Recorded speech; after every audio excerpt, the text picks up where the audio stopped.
Hello everyone, welcome to our session 5. Today we are going to talk about liabilities. What is a liability? A liability is financial obligation. Obligation मतलब क्या होता है? मतलब एक जिम्मेदारी या फिर ऐसा बोला जाए कि आपको किसी को पैसा देना है, उसको हम liability बोलेंगे. When you owe a sum of money to someone, it is known as a liability. आपने अपने दोस्त से पैसे ले लिए और उसको बोला भाई मैं तेरे को 3 दिन बाद लौटा दूंगा. तो अब वो दोस्त से जो लिए गए पैसे आपके लिए लायबिलिटी बन जाते हैं क्योंकि आपको उसे 3 दिन बाद वापस लौटाना होगा. एग्जाम्पल के लिए हम यहाँ पर जो लिखा है वो ले सकते हैं. You gave money to Miss X amounting ₹10,000.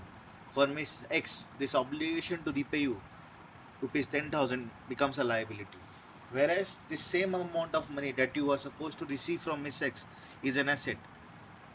हमारे पिछले वीडियो में आपने समझा ही होगा कि एसेट का मतलब क्या होता है. तो ट्रेड रिसीवेबल या डेटोर एक एसेट है. देन इन सिंपल टर्म्स समझा सकते हैं कि आपके लिए मिस एक्स एक डेटोर है मतलब एसेट, और मिस एक्स के लिए आप एक लाइबिलिटी हो यानी क्रेडिटर. लाइबिलिटी भी दो प्रकार की होती है. पहले करंट लाइबिलिटी, जो पैसा आप 12 महीने के अंदर पे कर देते हो उसको करंट लाइबिलिटी बोलते हैं. और जो पैसा आप 12 महीने से ज़्यादा टाइम लेते हो पे करने के लिए उसको नॉन करंट लाइबिलिटी बोला जाता है. याद रखना, करंट मतलब 12 महीने के अंदर, नॉन करंट मतलब 12 महीने से ज़्यादा. जैसे कि अगर आप ग्रोसरी स्टोर से क्रेडिट पे सामान खरीद रहे हो तो जनरली ट्रेंड तो यही होता है कि आप 1 महीने बाद उस बिल को सेटल कर देते हो.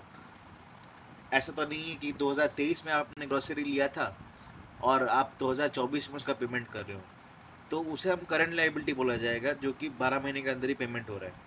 पर अगर आपने होम लोन लिया है, होम लोन तो 1 साल में ही रीपे नहीं होता है. जनरली हम जब घर खरीदते हैं तो जो लोन अमाउंट होता है वो 70 लाख, 40 लाख, 30 लाख या 1 करोड़, डिपेंडिंग अपन आपका हाउस का प्राइस जो भी आप लेते हो. तो वो तो जब रीपे करते हैं वो सालों साल रीपे करते हैं, वो 12 महीने से ज़्यादा रीपे होता जाता है, तो उसको हम नॉन करंट लायबिलिटी क्लासीफाई करेंगे. फिर बात करते हैं एक्सपेंसेस की. What is an expense?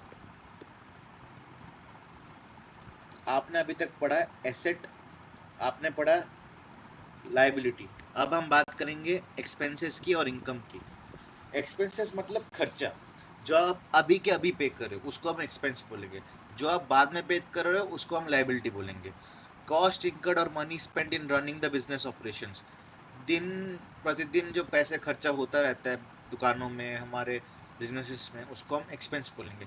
जो हम बाद में पे करते हैं लौटाते हैं उसको हम लायबिलिटी बोलेंगे. एग्जांपल, रेंट पे करना, इंटरेस्ट पे करना, सैलरी पे करना, इलेक्ट्रिसिटी का बिल देना, इनकम टैक्स पे करना, वेजेस देना, ये सब एक्सपेंसेस के नाम पे क्वालिफाई होगा. फिर है इनकम. इनकम मतलब आमदनी. The sum of money that you receive through sales, providing services और थ्रू कैपिटल इन्वेस्टमेंट, उसको हम इनकम बोलेंगे. इसका एग्जांपल हुआ rent received, interest received, salary received, wages received, sales, revenue from operations. अब मैं आपसे एक फाइनल कंक्लूजन की तरह एक बात करना चाहूँगा कि एसेट, लायबिलिटी, एक्सपेंस और इनकम में डिफरेंसेस क्या है. एसेट मतलब ऐसा चीज़ या ऐसा पैसा जो आपको बाद में मिलेगा, आपके पास अभी वो तुरंत आपको कोई प्रीपे नहीं कर रहा है. पर वही इनकम क्या होता है, अभी के अभी आपको मिल रहा है. दूसरी बात एक्सपेंसेस. एक्सपेंसेस मतलब तुरंत जो खर्चा हो रहा है. आपने चिप्स खरीदा, आपने तुरंत पेमेंट किया. पर आपने घर खरीदा, आपने किस्तों में पेमेंट किया. जब आप किस्तों में पेमेंट करते हो उसको हम लायबिलिटी बोलते हैं. जब आप इंस्टेंटली पेमेंट करते हो उसको एक्सपेंसेस बोलते हैं. फिलहाल के लिए हम इतना ही सीखते हैं. अगले सेशन से हम क्लासिफिकेशन कैसे करना है, मतलब कैसे हम, ये देख लीजिए, modern method of debit credit, ये सब सीखेंगे. Bye, all the best.